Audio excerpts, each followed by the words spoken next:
Caros irmãos, queridas irmãs, nos últimos domingos, Jesus advertiu os discípulos a respeito do perigo da ganância, da avareza, a necessidade do desapego em relação aos bens materiais. Então, nós ouvimos a parábola do pobre Lázaro e do rico Epulão no domingo passado. No domingo retrasado, a parábola do administrador desonesto. E antes ainda, Jesus falava aos seus discípulos que para segui-lo era necessário renunciar a tudo. Que para ser discípulo dele, era preciso amá-lo com um coração indiviso, amá-lo com um amor incondicional, exclusivo. Quem não renuncia a si mesmo, quem não renuncia a tudo o que tem, quem não renuncia a sua família, não pode ser meu discípulo. Jesus está caminhando para Jerusalém e ele vai ensinando os discípulos. E diante desse ensinamento tão exigente, é que os discípulos hoje dizem: Senhor, aumenta a nossa fé. Porque isso que o Senhor está nos pedindo é bastante exigente. Nós não damos conta, nós não conseguimos. Aumenta a nossa fé. E por que aumenta a nossa fé? Porque fé é adesão. Fé não é um sentimento, é adesão, é assentimento, assentir. Com a inteligência e com a vontade. Fé é obediência, é submissão a Deus. Eu escuto a sua palavra e faço o que ele me manda. Então, por isso, os discípulos pedem a Jesus que lhes aumente a fé. E nós sabemos que muitas vezes Jesus advertiu os discípulos, censurou os discípulos, por causa da sua falta de fé, ou porque a sua fé era pequena. Por exemplo, lá quando a barca estava agitada pela tempestade, pelas ondas do mar, pelo vento, e eles, apavorados, acordaram Jesus, dizendo: Senhor, não te importa que pereçamos? Jesus acalma a tempestade e diz para eles: por que tendes medo, homens de pouca fé? Então a fé deles era inconstante. A fé deles era frágil. E eles pedem a Jesus esse aumento de fé, a capacidade de aderir, a capacidade de colocar em prática aquilo que Jesus estava dizendo. É muito exigente, Senhor. O Senhor nos pede um amor muito radical. Então aumenta a nossa fé para nós sermos capazes de dar essa resposta. A fé é uma resposta que nós damos a uma proposta que Deus nos faz. As verdades que Deus nos revela. E esse pedido deles também revela que a nossa fé pode aumentar, que a nossa fé pode e deve crescer. No dia do nosso batismo, nós recebemos a virtude teologal da fé, junto com a esperança e a caridade, que são as 3 virtudes teologais. Então, nos foi dada a capacidade de crer naquilo que Deus diz, naquilo que Deus revela. Mas a nossa fé precisa ser exercitada, como eu sempre digo, porque senão ela atrofia. Se eu não exercito a fé, ela não apenas não cresce, como ela também atrofia, ela também diminui, ela pode até desaparecer. Nós podemos perdê-la se nós não a exercitamos por meio da oração, por meio da leitura, da escuta, da meditação da palavra de Deus, por meio dos sacramentos, da Eucaristia, da confissão, pela recitação do Santo Rosário, enfim, pela prática das virtudes, pelo nosso esforço de corresponder à graça de Deus, assim nós vamos exercitando a fé. E a fé vai crescendo e a fé vai aumentando. Do contrário, ela vai diminuindo. Mas é preciso pedir a Deus. Pedir a Deus, como pediram os discípulos, o aumento da fé. Porque a fé é dom, é graça, mas exige também o nosso esforço, a nossa liberdade, porque é uma resposta. É uma resposta, portanto, é um ato humano, exige a nossa liberdade, mas nós não seríamos capazes de dar essa resposta se Deus não suscitasse e sustentasse essa resposta em nós. Por isso é dom, é graça. São Carlos Borromeu dizia o seguinte: uma chama, quando é pequena, você precisa protegê-la. A chama de uma vela, por exemplo, é uma chama pequena. Qualquer vento que bate, ela apaga. Então é preciso protegê-la. Mas quando essa chama cresce, quando essa chama aumenta, se ela se torna uma fogueira, se ela se torna um incêndio, então, quanto mais o vento bate, mais o fogo se espalha, maior fica a chama. Assim é também com a fé. Então, quando a nossa fé é frágil, é pequena, é vacilante, as adversidades, as intempéries, as dificuldades, os sofrimentos podem abalá-la, podem apagá-la. Mas se nós temos uma fé robusta, se nós temos uma fé forte, autêntica, grande, os sofrimentos, as dificuldades farão com que a nossa fé cresça. Como o vento faz a chama crescer quando ela é grande. A nossa fé é provada e ela então aumenta de tamanho, ela cresce. Foi o que os discípulos pediram a Jesus para serem capazes de assumir aquele compromisso que Jesus pedia, para viverem aquela proposta de Jesus, aquelas exigências do amor de Jesus. E Jesus responde para ele: se tivesseis fé, é uma condição, se tivesseis. Mais ou menos como quando Jesus diz para a samaritana: se conhecesses o dom de Deus, se soubesses o que Deus é capaz de fazer, quando encontra um coração generoso, se tivesseis fé, mesmo pequena como um grão de mostarda, diríeis a uma amoreira, e ela vos obedeceria: arranca-te daqui e planta-te no mar. Ou seja, milagres aconteceriam se a vossa fé fosse pequena como um grão de mostarda. E assim como o grão de mostarda, que é uma sementinha minúscula, mas cresce e se torna uma árvore imensa, também a nossa fé pode crescer, deve crescer. Aliás, é para isso que existe a religião.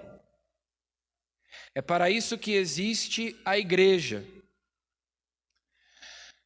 Às vezes nós temos uma visão utilitarista da fé, utilitarista da religião. E algumas pessoas até se perguntam: mas para que é que eu vou rezar? Para que é que eu vou à igreja? Para que é que eu vou obedecer os mandamentos de Deus? Que benefícios, que vantagens eu vou obter com isso? E às vezes as pessoas esperam da religião apenas um consolo ou uma solução para os seus problemas do dia a dia. E daí nós entramos numa dinâmica mercantilista, utilitarista da religião. A religião existe para o progresso espiritual, para o nosso progresso espiritual. Jesus nos deixou a sua palavra, nos deixou os sacramentos para nós nos tornarmos dia após dia pessoas melhores, para nós progredirmos moralmente, espiritualmente. A vida interior não tem por objetivo as consolações, mas que a nossa alma se una a Deus, o matrimônio espiritual, a santidade. Então, nós confundimos a fé cristã com paganismo, com magia, com feitiçaria, como se Deus fosse o gênio da lâmpada que está à nossa disposição para atender os nossos desejos. Então, se eu rezo, se eu vou à missa, eu rezo o terço, eu procuro cumprir os mandamentos de Deus, evitar os pecados mortais, etc., eu acho que Deus, então, me deve algum favor. Se eu sou cristão, eu mereço atendimento VIP. Deus tem que me tratar de um modo privilegiado, me poupar de qualquer tipo de sofrimento e me dar tudo aquilo que eu quero. Aquele emprego, a cura daquela doença, ou seja lá o que for que eu peça a Ele. E daí nós entramos numa dinâmica mercantilista, utilitarista. Eu quero vantagens temporais, porque senão não vale a pena. Senão, para que eu sou cristão? Para que eu me esforço tanto se eu não obtenho nenhum tipo de vantagem temporal aqui nesse mundo? Se Deus não me privilegia de algum modo, concedendo-me favores, benefícios neste mundo. É por isso que na sequência Jesus diz assim: se um patrão tem um empregado que trabalha o dia inteiro na lavoura, cuidando dos animais, um trabalho braçal, pesado. Aí no final do dia esse empregado chega em casa cansado, o patrão não diz para ele: olha, se senta aí, obrigado, viu, por você ter trabalhado o dia todo para mim, agora você pode se sentar e ficar à vontade. Não, o patrão ainda vai dizer para ele: me sirva, depois que eu tiver comida e bebida que você poderá se alimentar. E Jesus conclui dizendo assim: também vós, quando tiverdes feito tudo o que vos mandaram, dizei: somos servos inúteis, fizemos o que devíamos fazer. Ou seja, Deus não nos deve nada. Deus não nos deve nada, nós aqui temos uma dívida para com Ele que nós não podemos pagar, como nós rezamos na oração de hoje. Deus, que é nosso Pai misericordioso, tem nos dado muito mais do que nós ousamos pedir, muito mais do que nós merecemos. Então, eu não sirvo a Deus para que Ele seja bom comigo. Eu não obedeço a Deus para que Ele me dê depois o que eu quero, mas porque Deus já tem sido bom comigo e eu devo agradecer, é para retribuir, não para que eu possa negociar com Deus. Olha, eu já fui à missa no domingo, agora o Senhor me dá o que eu quero. Eu já rezei o terço, então agora o Senhor me consegue aquilo que eu pedi. Não, somos servos inúteis. Como a Virgem Maria respondeu ao anjo Gabriel: eis aqui a escrava do Senhor, faça-se em mim segundo a tua palavra. Somos servos inúteis. Quando tiverdes feito tudo o que vos mandaram, nós obedecemos a Deus, fazemos aquilo que Ele nos manda, cumprimos os seus mandamentos e não temos direito de exigir nada por causa disso. Porque nós estamos retribuindo aquilo que nós já recebemos, embora não mereçamos. Como nós rezamos na oração eucarística segunda: nós vos agradecemos, porque nos tornastes dignos de estar aqui na vossa presença e vos servir. Nós servimos a Deus com alegria, com gratidão, pelos inúmeros benefícios que Ele já tem nos concedido, e Ele nos concede mais do que nós merecemos e ousamos pedir. Eu não tenho que exigir nada. Eu não tenho que achar que Deus me deve alguma coisa. Nós vivemos numa sociedade onde se fala muito de direitos. Desde a Revolução Francesa, lá no século XVIII, é esse negócio de direitos, né? Os direitos do homem, o direito da mulher, o direito da criança e do adolescente, o direito do idoso, o direito do trabalhador, o direito dos animais. Agora, a nós cabe defender os direitos de Deus. Nós devemos nos concentrar não em exigir os nossos direitos, mas em cumprir os nossos deveres. Porque é só assim que a gente progride moralmente, espiritualmente, nos tornamos pessoas melhores, procurando cumprir os nossos deveres para com Deus, para com o nosso próximo,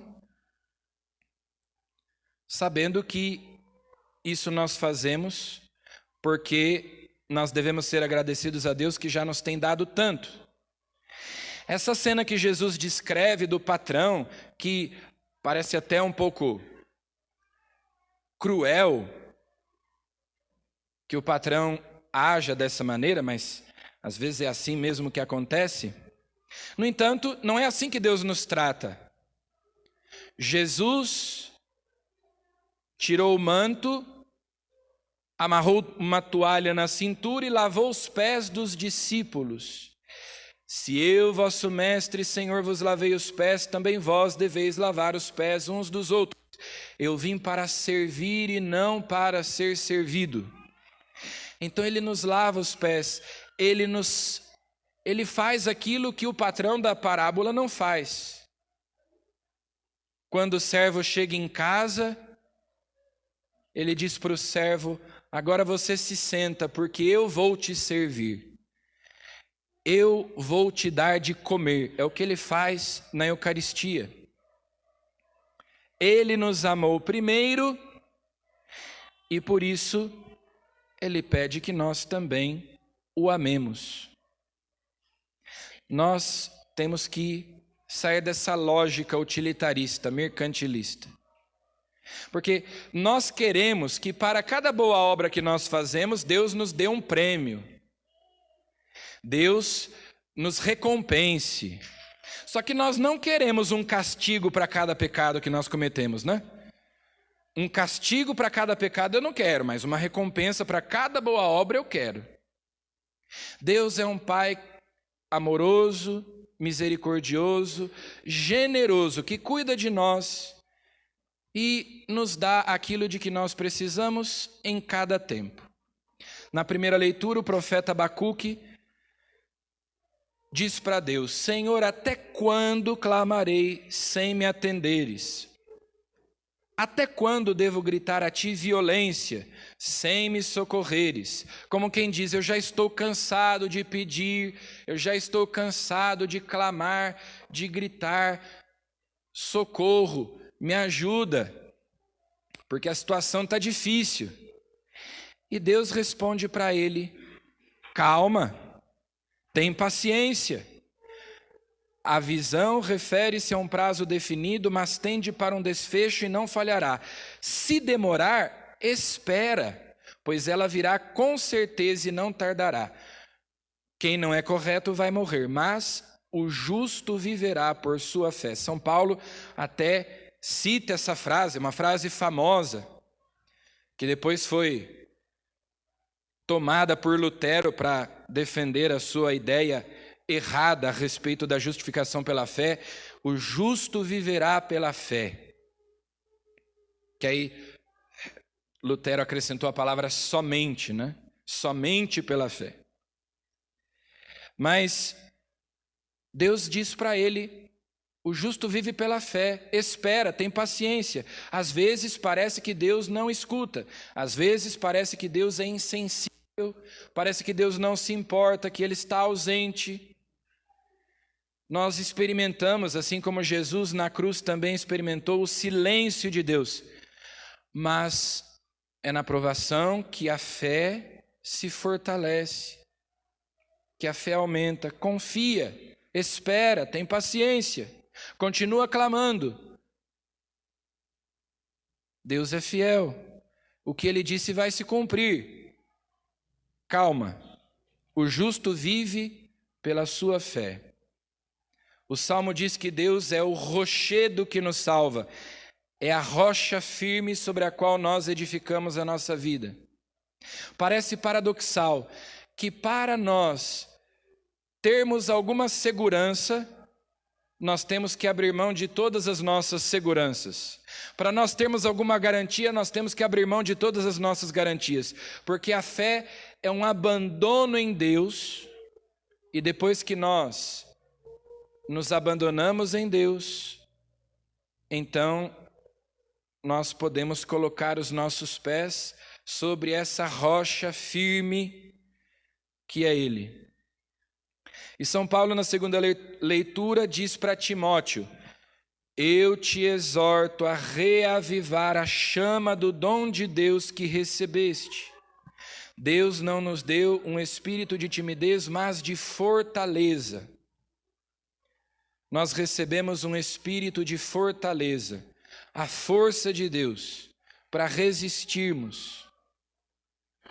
Guarda o precioso depósito. Que depósito é esse que São Paulo manda Timóteo guardar? É o depósito da fé. Usa um compêndio das palavras sadias que de mim ouviste em matéria de fé e de amor em Cristo Jesus. Nós devemos conservar integralmente o depósito da fé. A palavra de Deus que nós recebemos da igreja, nós devemos conservar, viver, transmitir. Guarda a fé. Reaviva a chama do dom de Deus que está em ti. Nós recebemos um espírito de ousadia, de coragem, de fortaleza, não de timidez. Confia. Porque quando nós atravessamos a tempestade, quando nós conservamos a fé nas adversidades, ela se torna maior, ela cresce, ela aumenta de tamanho. Então vamos pedir a Jesus, neste 27º domingo do tempo comum, assim como pediram os discípulos: Senhor, aumenta a minha fé. Essa minha fé frágil, inconstante, instável, que eu tenha uma fé robusta, uma fé sólida, com raízes profundas, uma fé autêntica, uma fé grande, um coração grande. A igreja nos ensina que as virtudes teologais crescem proporcionalmente. Se aumenta a fé, aumenta também a esperança, aumenta também a caridade. Quanto maior a nossa fé, mais nós amamos a Deus, ao nosso próximo. Então peçamos a Jesus que aumente também a nossa fé e que nos dê a alegria de servi-lo, de cumprir o nosso dever, de obedecer o que Deus manda, como servos, como escravos do Senhor, para que se cumpra em nós a sua palavra. Louvado seja nosso Senhor Jesus Cristo.